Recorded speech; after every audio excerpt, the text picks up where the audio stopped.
পুনৰ শিল্পী সমাজলৈ আহিল আন এক দুখবৰ।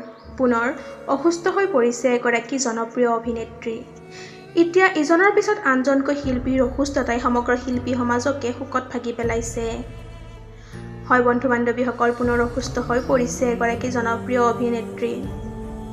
দক্ষিণৰ মোহময়ী অভিনেত্ৰী সামান্থা বৰ্তমান অসুস্থ। তেখেত বৰ্তমান হস্পিটেলত ভৰ্তি হৈ আছে।